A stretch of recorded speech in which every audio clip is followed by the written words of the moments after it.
And we are live. Welcome back to Rewind with Ellen. I am your host, Ellen J. Wanjero.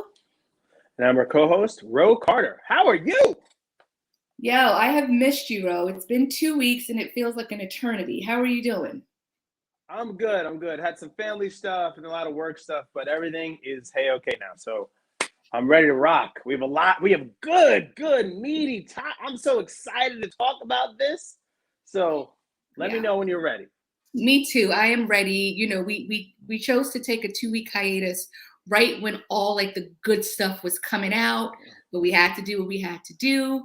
But we're glad to be back. And so today we are chopping it up about Colin in Black and White and The Harder They Fall. Two movies that came out within the same week on Netflix. Netflix is doing the damn thing. Two very different films, but with very significant messages, a dope cast, and just overall great storytelling. Both films are sort of rooted in truth to some degree in different ways. So we're going to kick this off with Colin in Black and White, which is co-created by Ava DuVernay and Colin Kaepernick. And did I get that right, Ro? You did. Kaepernick. You got it right. I had to remember what's a cap. It's been a struggle, y'all. It's been a struggle. So this 6-episode limited series dropped October 29th, if I'm not mistaken, again on Netflix. And I remember when I first watched it, man, was I triggered. Like I needed to sit alone in a corner for a minute to get over some anger and some other things that were just percolating. But what I loved about this is I walked away from it, obviously knowing a lot more about Colin than I did going in, and understanding why he's so passionate about social justice and change and standing up for what you believe in. I loved it. I loved it. I remember watching it and saying to myself, I can't wait to have a conversation with Bro to see how he feels as a Black man watching another Black man retell his story of his high school. So basically, it's a coming of age story of Colin's high school years, and it's acted by Jaden Michael, who was the absolute ish. And then who else was in it? Mary Louise Parker and Nick Offerman play Colin's parents, Nick and Teresa. Rick and Teresa, I'm sorry. And so Colin narrates this whole thing, which I thought was dope, but a lot of people didn't like that. They didn't like hearing Colin's voice telling the story. What did you think? Oh, I agree. Oh gosh. You're one of those people? Oh, so you know what helped? The first chapter, it was tough. And so if you can get through the first chapter of hearing him narrate his own story, then it gets totally better. And then you just focus on the actual story and his life.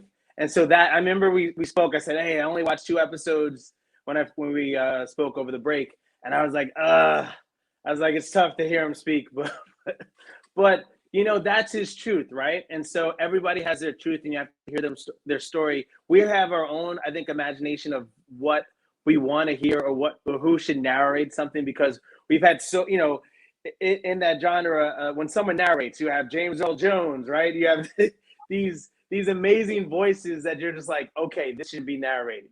But again, it opens it up. And then to talk about what you just said, how did I feel? Woo! Ellen, you're not going to believe me. Minus me being a super athlete, this is my childhood. Really? I S you not. I went to Catholic school my whole life. I was the only Black kid in all white schools. Maybe three of us, and either we were in different grades, we weren't in the same grade, maybe 1 or 2. So I went from elementary school to high school with that was kind of it. Maybe 5 Black kids in the whole school. Wow. So and again, my mom wanted me to have a better education and didn't want me to get caught up and get in trouble and all that stuff. So totally makes sense. But those stares, those awkward looks, like feeling your hair, saying things like, "Oh, you speak very well for a Black person." Like seriously, like this is, you speak. Oh, sorry, I apologize. I want to misquote. You speak so well. as As if to say, opposed to yes. And I speak okay. I mean, Ellen is more eloquent than me. I mean, and by a million times. So there's layers to that. And so when I watched this, I was like, wow, I wish the white friends I have and white people I know, the challenge is getting over Colin Kaepernick to watch this. If you really can take the time and watch this film, it's an amazing film. And the 6-part series that it is. And that's the only thing, right? You have to look past Colin. If you have hate and resentment towards him, you're not going to watch it. And I want to go into that later. You know, they were talking about ratings on Hot Tomatoes and on IMDb. And it's crazy. You really see how the country's kind of split. Mm-hmm. Because certain demographics, it was 10s, and then certain demographics, it was 1s, right? And that's basically what America is right now. Yeah. I'm gonna shoot you this email later, but the studies are crazy on how you're rating this movie and not really giving it the chance that it should be given. I mean, this is a story I think a lot of kids go through, and I'm telling you, I'm fully Black.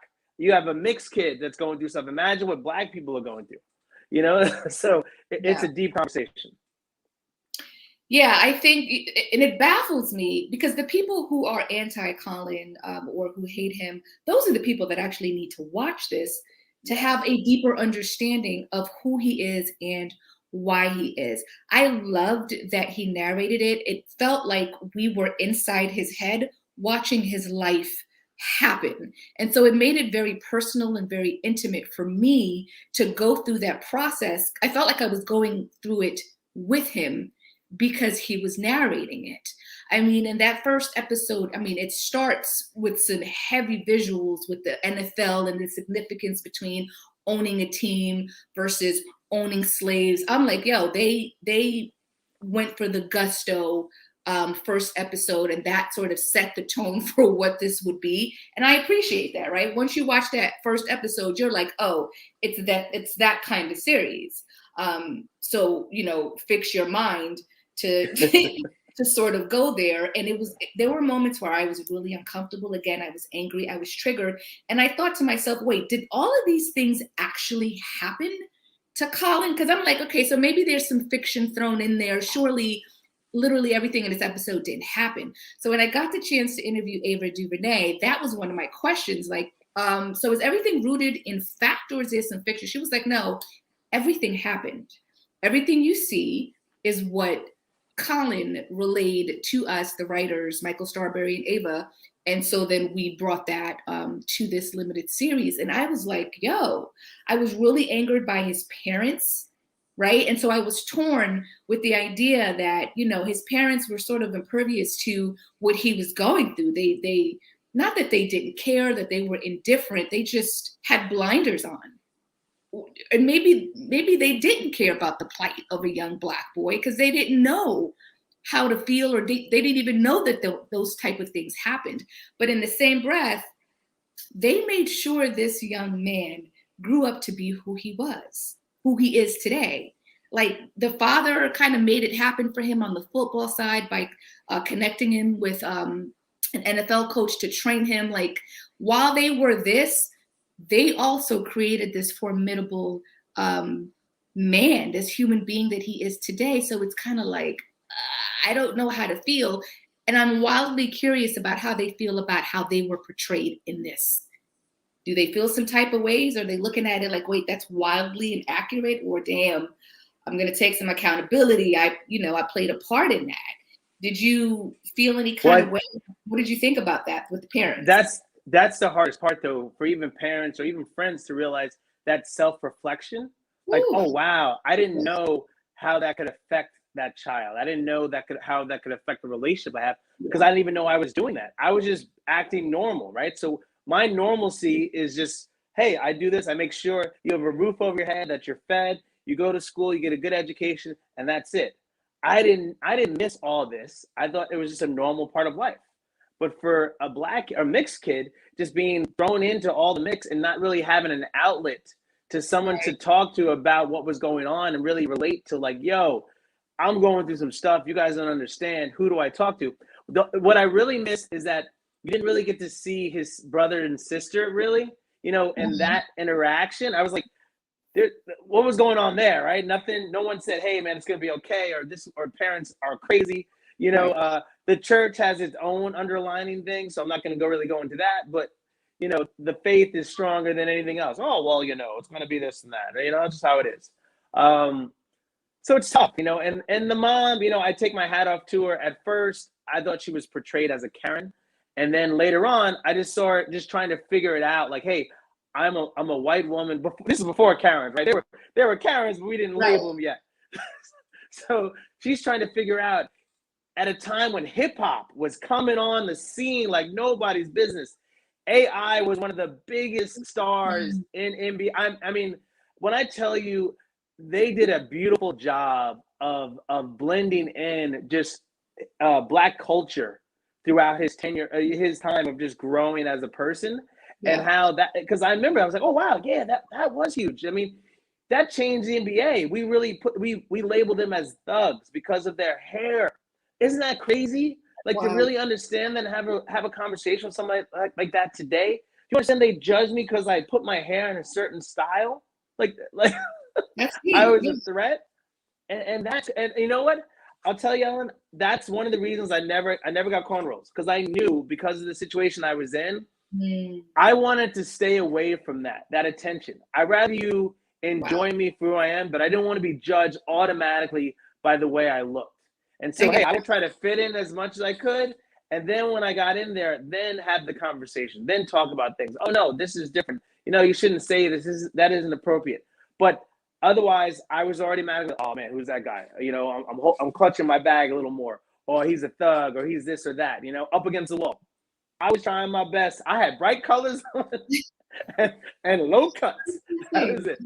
Survival. That was it. I was more of a survival mode. And so I was kind of jealous when he talked about that, speaking to your truth.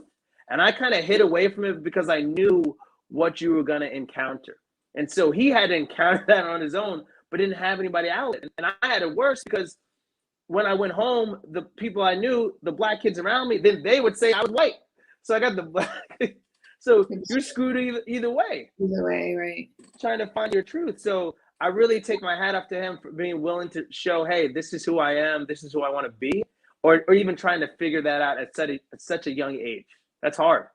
It is. So you connected with this in a very personal way.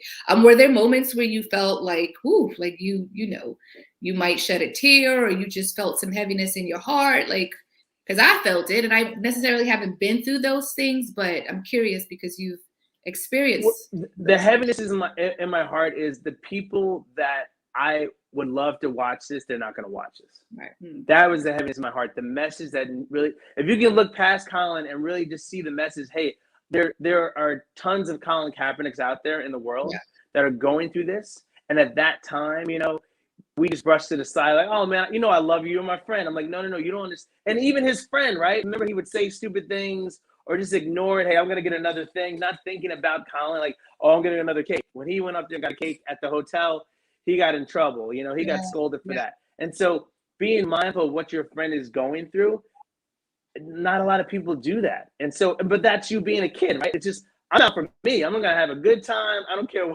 what happens.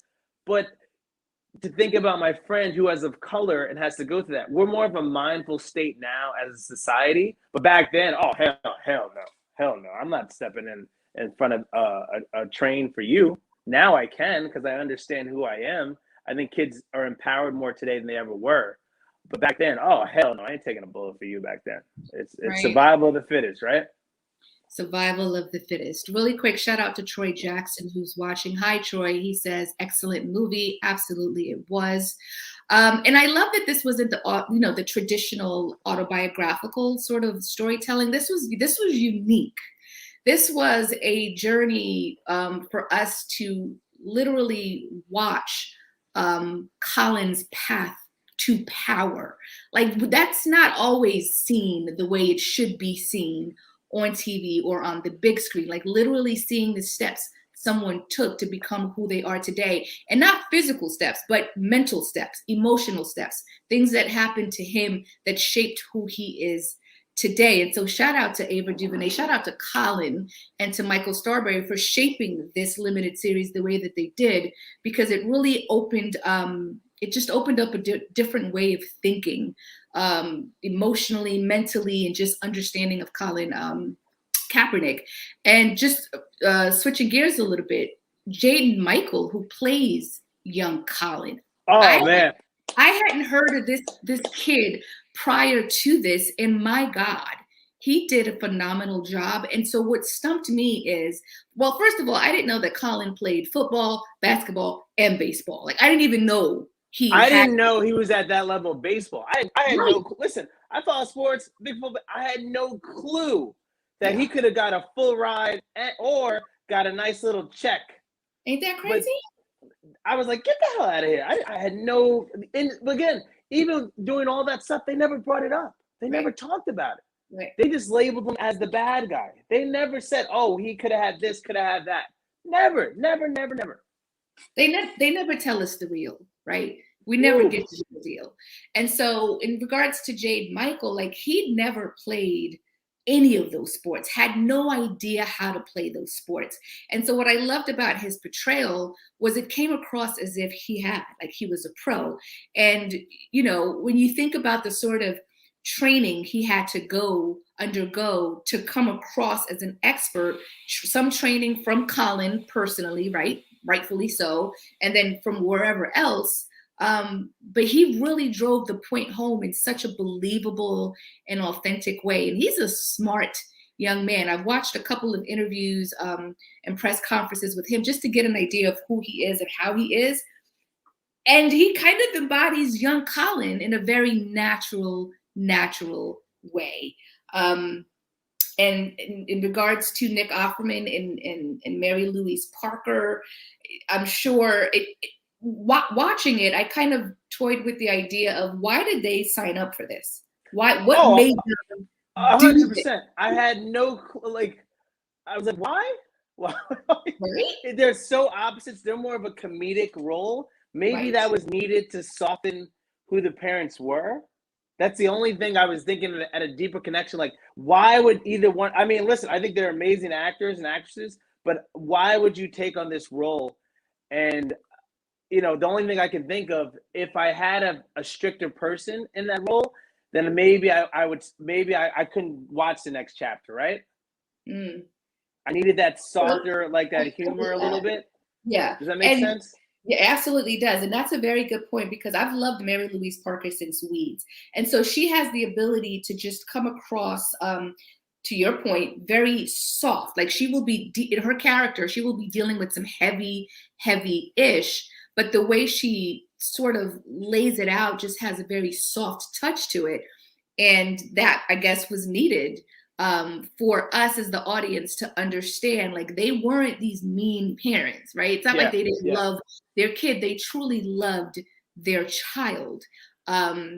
You know, but then there's this whole other side that's like, however, but it is what it is, unfortunately. So yeah, it's a 10 out of 10 for me with Colin in black and white. And at this point, I think Colin would be awesome in a, like, legitimate movie. Like, he has impressive acting chops. Like, he could pull off like a John Wick kind of situation, right? Like, or not, I don't know. But I wouldn't be mad if we see Colin Kaepernick in a film. Not so much. All right. Okay. Hey, don't be surprised if it happens. I mean, yeah. I mean, he's a ticket. He's a hot ticket right now. I want to add one last thing. I'm sorry, I know we're on time, but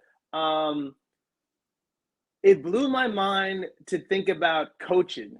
And so in football, America and the world sees that certain position, QB, as white. And so other sports where there's a leader, basketball, football, depending on what position, but you're going to be a running back. You're still going to be an elite athlete, but that leader role in the NFL is a white guy to be a quarterback. And so that blew my mind. I never thought about it, because I was never I was good, but never like that level, you know, getting some D1 stuff. So when you're at that level, imagine you being blocked in high school because of your talent, right? Like we say everything about Jordan, right? He got cut from his high school team, but think about Jordan on a football level. That wouldn't, like, imagine you saying no to Michael Jordan. That's how it made me think, because you couldn't accept that person being in that role because society hasn't accepted that yet. So I take my hat off to coaches that were really willing to make some changes. And I think that's in life, right? Like, when are we going to get, like, let's talk about Obama, right? We had to really conceptualize us seeing a person of color in that power, you know, and that's huge, that visualization to see somebody like that. And I take my hat off to coaches that have done that, because that's a different time right now. Like, oh, why is his hair like that? Why is he doing this? It's like, is he a good kid? Does he know what he's doing? Is he studying the tape? Is he doing all this? If he's doing those things, what does it matter?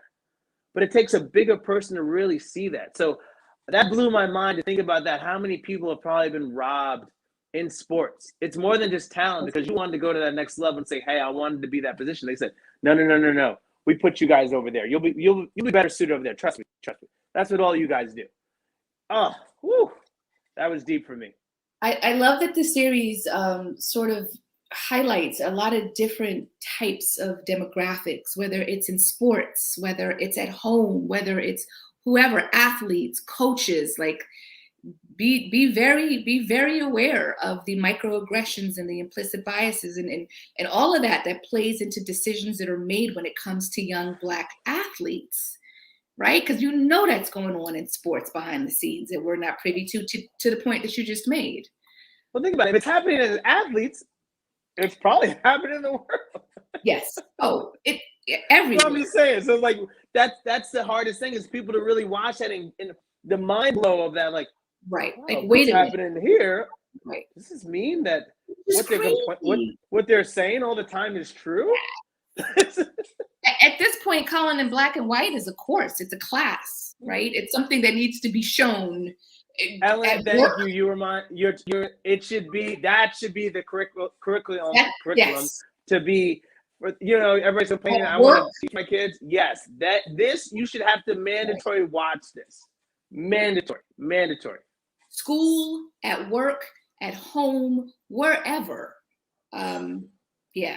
Whew. So the one thing I'll say before we move on to the harder they fall is I loved the message of trust your power and love your Blackness.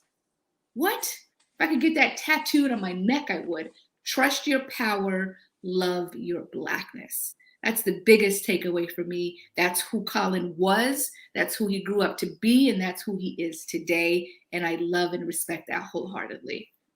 All right. So the harder they fall, Jeymes Samuel's feature directorial debut, also on Netflix, premiered November 3rd. My God, this film, it's everything. It's literally everything. I don't know that I have anything bad to say about it. It has an all-star Black stunning cast. And it's a revenge story, and it's a heartbreaking revenge story. And it's a Western, and I don't want to be specific and say it's a Black Western. It's a Western that happens to have Black people in it. All right. Right? So it's not about, and that's what I love about this film. It's not really about race. It's not really about Black cowboys, but it is, but it isn't. It's about the storytelling. It's about the cinematography. It's about the music. It's just a well put together. No. I was like, boom, boom, I'm broad, I'm broader than Broadway. And the cast, I mean, and what was interesting was you have this awesome cast. You have the good guys, you have the bad guys, and both are actors we love. So for me, there was sort of like a war of the minds, like, who do I root for? I love Idris, but he's a bad guy. I also love Jonathan Majors, but is he good or is he bad? I'm not sure. Regina King, I loved to hate her. She was ruthless. She was incredible. Zazie Beetz, Lakeith Stanfield. I mean, I would have loved to be a part of that cast selection. Like, how did all that come together? Before I just keep blabbering about this, what were your initial thoughts about The Harder They Fall? My boy Jonathan made a strong face. He's in there again. He's my boy, strong face. He never he's that, he acted his face. His face strong. That boy got strong. Shout out to him. He's blowing up. I mean, we watched that series. He's the next big thing, man. He's such a good actor. I was nervous. Listen, I went in here with a little bit of hate because I'm thinking of Mario. No, hear me out. I'm good. I'm thinking of Mario Van Peebles. I'm thinking of Posse. I'm like, listen. You got a bar. You got a bar now for black.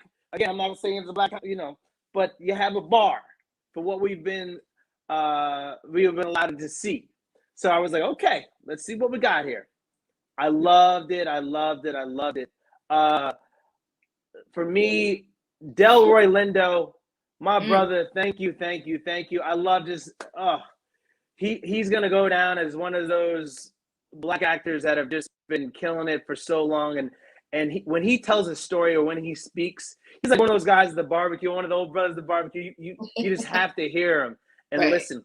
Shout out to Deion Cole, who, listen, he's a comedic guy. Listen, he's blowing up too. I take my hat off to him because it was a legit role, and he killed that piece. Everybody in this movie, I mean, it was great. But Keith Stanfield, I mean, here's the thing. There's a lot of egos could be on this film, and because Lakeith is blowing up as well, and so he's got Idris is the man. So I don't know,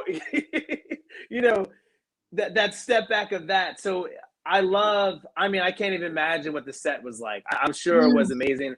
I would love to hear some behind the scenes on that, but it was an amazing film. Shout out to anybody I spoke to. They asked me, "Hey, have you seen the movie?" I was like, I just posted it. Why aren't you watching this film? You're going to love it. I don't care who you are, what you are, you will love this film. If you love a good shoot 'em up. Last thing I will say, it was very Quentin Tarantino-esque, in terms of the explosions, the shots, very gory in the beginning. I was like, oh, wow, we going in? Yep. But it was a fun ride, man. It was a fun ride. Shout out to Lisa May, who just chimed in. She watched the movie. She thinks it was excellent. All-star cast. The movie gave her Django vibes. I could see that too. It definitely was giving off those vibes. Yeah. Troy Jackson is asking, did you hear about the shout out to Cad R.I.P.? Who's Cad? Cad rest in peace? Or Cad? I got the cast here. I don't. Holla back, Troy Jackson. Clarify on that. So there were so many things I loved about this film, starting with how women were depicted in this, right? Because when you think of old school cowboy films, women were not toting guns. Women weren't, sort of rivaling men in the sense of, I'm just as bad, if not badder than you. Chadwick Boseman. Oh, absolutely. Yeah. So another thing I loved about this film, there were so many gems dropped throughout this film that you really had to pay attention to certain things. Like in that train ride, if on the outside of the train car, you see Boseman. That was a nod, an honor to Chadwick Boseman. So many other little things. But yes, thank you for reminding us about that, Troy. And for clarifying, Kelly Ray Gill Chadwick. Yes. So back to the women component. Regina King plays treacherous Trudy Smith. Treacherous TT. TT and Zazie Beetz played Stagecoach Mary, which is based on an actual figure woman called Mary Fields. And there was some backlash as to why they cast a light-skinned woman to depict a dark-skinned Black woman. But I'm like, listen, this is not it's not a biopic, right? It's not a biopic, people, right? It's all that. The only truth is, James Samuel, director, sort of drew from those characters, but the stories are fiction.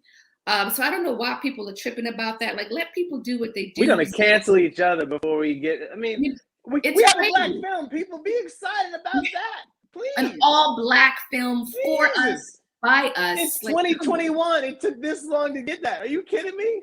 Bad guys, good guys. Like, come on. And so one of the dope things about Zazie and Regina's characters was that fight scene, right? And Yeah. so recognize throughout this movie, they are the only two characters to actually put the guns down and let's duke it up. Meanwhile, the men are shoot 'em up, bang bang, right? It was all about the guns with the men. The women put the guns down and they went toe to toe, and that had to be one of the dopest fight scenes I've ever seen. And I was trying really hard to see, like, were there stunt doubles in this? It didn't look like it, but of course there were. They had to be. But the level of commitment that Regina and Zazie put into that fight scene was admirable and it was impressive. And it kind of shitted on the men in the sense that there were no fight scenes with the men. No, Like, Idris beat the crap out of degree. Deion Cole in the beginning. To that degree. Wait, what fight scenes are you talking about? Idris beat the crap out of Deion Cole in the first. That wasn't a fight scene. That was Idris beating the crap out of Deion. Well, Deion Cole got a punch in, and then he's just like, okay, hold on. A fight scene. Come on. That doesn't justify as a fight scene. We're talking about bloody, near death, and all that good stuff. Did you have any like favorite scenes, favorite moments in this film? Because there's so many. There are a lot of great scenes. I love the comedic aspect of it because it wasn't so aggressive. It was very laid back and chill. But you felt like you were with them, right? You're riding and you're understanding the story and kind of filling it out. I don't know how many people have Ellen, have you ever rode a horse? When I was in high school. Okay, so it's been a long time. It's so basically though. Yeah. So I've ridden a horse before. There's a stunt. It had to be a stunt, but it's an amazing shot when Jonathan played by Jonathan Majors, at the end he's rolling down. He's shooting double on the horse, right? Mm-hmm. And then he does a move on the side to get. I was like, oh! And it looked like it was him the whole time. So again, shout out. Well, I'm gonna do two things. Shout out to him if he did that himself, but shout out to the black stuntman and women on this film. It was amazing. It was seamless. I guess my favorite scene I would have to say is I like this just the shootout. The women's fight was nice because there was a lot of colors in there. You saw when they were running through that kind of barn, and there was all those colors in that scene. That was beautiful. I almost wanted them to be a comic book theme for like one or two scenes. Mm-hmm. Yeah, I don't know why. Why? Popped up. I don't know, because I think you could have gone a little bit more crazy with it. Okay. Because it was already and it would have been okay, right? I was like, oh, you can push it another level with this film because you've done so many things. And so understanding. Here's my scene. The train scene is my favorite scene. Oh, train scene is my favorite scene. Epic scene. That was awesome. And then you really get to see Cherokee Bill come out. He's like, man, I don't want to do this, but I got your guy here. So you're going to open the door or not? Right. And then that whole scene of figuring him out. And then this is when Idris' character comes out. And that's just an amazing scene. When he takes that I felt like that was like freeing the slaves, right? That last scene, he takes off the last bolt from his leg chains. And I was like, yes, freedom. And he's like, kill them all. So that was a beautiful, beautiful scene. And just the ride along, the story. It wasn't one of these stories that I was like, I've seen this a million times before. Yes, it was a revenge story, but there was love there. There was family. Oh, wow. I was like, oh, they're related? Like all this stuff. Like all these things came out. So I had an amazing, I've seen it probably 5 times. Fell asleep to it twice because I was tired. But 5 times I've seen the movie. I tell everybody, I can't wait till it's one of those movies at night you can just chill, put on and Netflix and chill and have a good time. I really loved, and I think I mentioned this already, that I really couldn't tell who was the protagonist and who was the antagonist. That's and true. Usually in film, it's pretty cut and clear. Who's the good guy? Who's the bad guy? But with this film, I was rooting for everybody, but I wasn't sure why I was rooting for everybody, especially once the story unfolds and we find out why Rufus Buck, played by Idris Elba, has just been going through everything he's been going through. It's kind of like oh my God, so he is the protagonist. And then so maybe now Jonathan Majors, Nat Love, is the antagonist. And so I don't know how to feel about that. So to your point, the storytelling, man, and I think I read somewhere that James Samuels, the director, and one of the writers wrote this years ago. I want to say like 10 years ago, Oh, and wow. was just waiting for this to come out. And I would have loved to be a part of that writing, just to see like how his brain was functioning as he thought out this story, and how layered it was, and the reveals. And I mean, because that was one hell of a reveal I did not see coming. And I like to pride myself on, I can see where this is going, or at least I have an idea, but I did not. And I love that the ending, how it comes in full circle when Zazie, Stagecoach Mary, when they embrace after Nat Love does what he does in the house with Rufus Buck, she asks him, "Did you kill the devil?"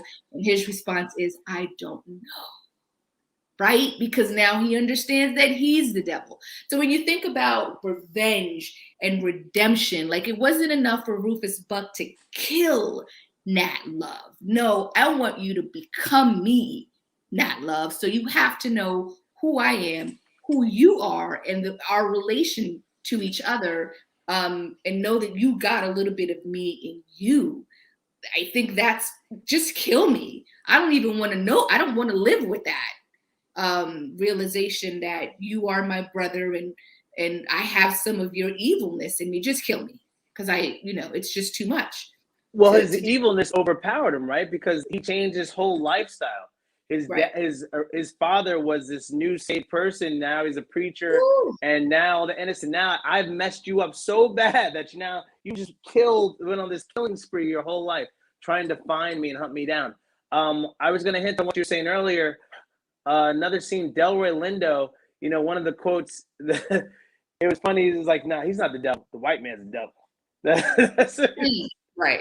it's like, I don't know, brother. Don't get it mixed up. He's bad, but no, the white man's the devil. I just want to make sure you get that. And so Let's be clear. Here's a story we have, right? It's a love story, it's a revenge story. But when I saw Rufus Buck, Idris Elba's character, he wants to make a community that can survive and thrive for Black people, but he's willing to sacrifice as many Black people needed to get this done. And so that's a deep conversation, right, to have. Like, what sacrifices are we willing to make for our community so that we can thrive? This is what I'm doing. I'm looking at the bigger picture. I got to be ruthless at the end of the day. Yeah. But it's for the bigger picture, because we want to have something. And that's what Trudy Smith was talking about. Treacherous Trudy, she's like, no, listen, we want to build something. We want to have something for their own, because they're coming soon. And if we don't have this now, it's going to be taken away from us. So that was a huge conversation to have. And so that's why, again, you're like, wow, whose side am I on? They're both trying to push the Black narrative, but how do they do that? By either killing each other, or we're going to just have this revenge back and forth. But at the end of the day, we want to make it so that it's our own. Yeah, but how do you convince a community, like, yo, you got to put everything you've ever saved together, bring it to me. Hi, how you doing? Yeah, I will do with it what I want to do with it. And if you don't comply, you will die. Like, how do you sell somebody on that? Right. And I can't talk back, because then you'll shoot me and kill me. So it doesn't really feel like it. Obviously, it's not a democracy. It's the complete opposite. So I don't know how you build together with that sort of thinking. But I think that's the bigger picture, though, right? Right. It's like, why do you see so many of our Black and brown communities not being willing to come together? Right. And it's the American way in a way. It's one of those things, unfortunately, one of those shady kind of sides of the deal a bit. But if we were to bring ourselves together in those communities, what could we do for ourselves? The sky would be the limit. Another one of my favorite scenes was the Lady in Blue, as Zazie Beetz, Stagecoach Mary, rides into Redwood very daringly by herself. I was like, okay, Stagecoach, she's a whole G out here. And she walks into the saloon, or whatever that was called. Beautiful, the colors, the blues, the red, and she's met at the door with this blue woman who's dancing. And I loved that they got Alice Smith to sing in this damn saloon. I love Alice Smith and the song that she was singing. Jesus, it was heavy. It was very heavy. If you get a chance to go back and listen to the lyrics that Alice Smith is singing, it's still me heartbreaking. Anyway, so and I struggled with so what's the significance of this lady in blue? Like, what does she represent? Who is she? What's her purpose? And so I saw an interview, I listened to an interview between Jeymes Samuels and Zazie, who's also attached to this project. Hello.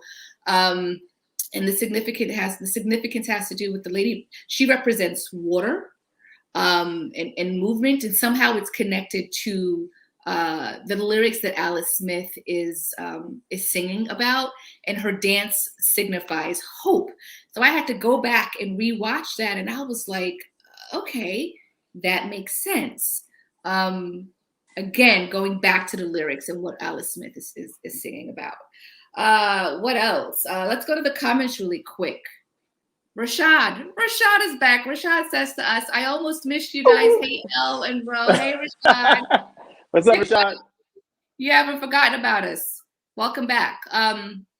Yeah, we're talking about The Harder They Fall and just how incredible it was. I think it was a tour de force. I mean, for this to be Jeymes Samuels' directorial debut, he knocked it out the park. And the fact that he teamed up with Jay-Z on this, I mean, we haven't even touched on the music, and just it was its own character, and the landscape that it created in relation to the storytelling and the scenes. Go ahead.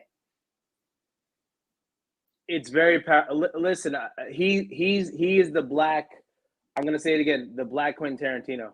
You don't understand. I am a huge Quentin Tarantino fan. My first movie I ever saw was Reservoir Dogs, and there's scenes and music that just resonates. When I hear that song, I go and think about that movie. Going forward from this film, if I hear a couple of songs that I've heard in this, I'm only gonna think about this film. Right. So that is so hard to do. It's kind of like Malcolm X, A Change Gonna Come. Like, oh my God, when Denzel's coming up to the scene, what's gonna happen that day. He's gonna die that day. When I hear that song, I think about that. And so that is hard for a lot of directors to do. And you're gonna tell me this is his first directorial debut, and he's already got my brain doing that. Shout out to him. I wanted to add one thing to what you said earlier, Ellen, is this was written 10 years ago. This person, the writer saw this. It's a futuristic film. You know why? Because 10 years ago, it wouldn't have done the service. It wouldn't have done the service. We weren't ready. You don't think so? No. I think what you can do today, it wasn't there 10 years ago. And so his thought and vision, I don't think he would have captured it as much as you captured in this film today. That's what I'm saying. 10 years, yeah. But 10 years to just timing is everything. Timing is everything. Beautifully well done, man. I want a t-shirt. Yeah. And so fun fact, Jeymes Samuels is Seal, the singer, the icon singer. Oh, okay. That's his brother. So that's a fun fact to just note to self. And I think Seal has a song, obviously. Like, how could he not? I mean, and they got Lauryn Hill. Like, what? That's a good song too. That was a good one. What? I like it. Lauryn Hill's back. She's on a couple of albums right now. Nas, Kanye's album. She's on the new Nas album. She's got a couple of singles. She's out there. She's back, hopefully on time. And so if you haven't vibed out to the album, The Harder They Fall, please do so. It's a whole vibe aside from the actual movie. So Spotify, Apple. I'm sorry, Ro. I had to say that. Hopefully she'll show up one time. But I love Lauryn Hill. Please don't come for me. So any last words about The Harder They Fall, Ro? Check out the soundtrack too. That's a whole other just good mood and vibe. Netflix has come to the new BET as well. Right. I mean, I'm not mad at it because it is quality product. they're putting out listen, God damn it, I should have got stock a long time ago. Yeah. Anyway, whole nother conversation. Yeah, so if you have not watched The Harder They Fall, I'm not quite sure what to think of you or to say about you. But just please do, just because you will be proud just to see us. Again, it's for us, by us. It's FUBU out here. But it's for everybody. No. No, absolutely. Absolutely. Put us in a box. It's for everybody. No, but that's not a box. That's a fact. It's directed by a black man that has a black cast. That's all I'm saying. I'm just stating facts. And come on, when's the last? Like that's not something we see often. And it was good. When's the last time? Quality. When's the last time? And it's A-list, and it's everything, and it's a just a great mixture of actors who work and play well together, and we're committed to bringing this film to fruition in a way that just it resonated. So blackfilm.com had a chance to chat with the cast, some of the cast of The Harder They Fall. So check out those interviews on blackfilm.com. Also interviews with some of the cast members from Colin and Black and White. And also Ro had an interview. Yes, he's officially a correspondent for blackfilm.com. So really quickly, could you just give a 2 sentences about that interview and what happened and who you spoke with? Wow, I didn't expect this to happen at all. All right. It was the Cannons. It's about all black. Well, it's not all black. It's open to everyone, but black college. I'm sorry. What am I talking about? Black NHL. Yeah, you messed me up. I was never prepared for this whatsoever. So you really caught me on the spot. I just said so many things that are not true about what I said. But hockey in Washington D.C. So. It's an African-American hockey team, yes? African-American hockey team. I can't give any I can't even talk about it. I can't give spoils away. But it's opening up this weekend. It's a great interview with one of the kids who actually is on the hockey team. It's his senior year, and also the director of it. So we had a really good time for my first interview. I hope everybody likes it. We just chilled, man, and it was lovely to talk to a young brother just about hockey. I mean, he loved it. You don't understand, man. His eyes lit up, the joy, and just missing that because everybody. This film was shot in 2019 to 20, and then COVID hits, so he hasn't been on the ice in like 2 years. Because you couldn't do things. So his brain and just energy was like, man, I can't wait to get back out there. And it was just so beautiful to see that was his love, and it kept him out of trouble because DC, especially in the area they're in, whoo, we're talking southeast to DC. I mean, right? that story alone. I mean, the deaths and family. I mean, it's a beautiful, beautiful story. It needs the recognition. It needs it's coming. Hopefully, yeah. But it's just a great story out there. So please, I'll post it when it comes out. It'll actually be live tomorrow on the blackfilm.com website. Ro's interview will be live, so you can check it out. They don't tell me anything. They don't tell me anything here. They just call me and tell me to do stuff. I love them, but they don't tell me anything. They don't tell me. But kudos to you, my friend, because you did an awesome job. And so I'm looking forward to many more interviews with you and blackfilm.com. So thank you for showing up and showing up. Thank you. Ellen believing in me. Thank you, Ellen. Yes, Ellen. I can leave. Shout out to everyone that's been watching and listening. Troy Jackson, Rashad Asim, Lisa May, Keller Ray Gill, thank you. We appreciate you. We will be back next week, same time, same place. And so next week we'll be chatting it up about this week's episode of Our Kind of People and also next week's episode. So we'll be covering 2 episodes next Thursday of Our Kind of People. So as always, thank you for tuning in. And we will see you next week. See you. Thank you. Bye, Ro. Have a good weekend. You too. Bye.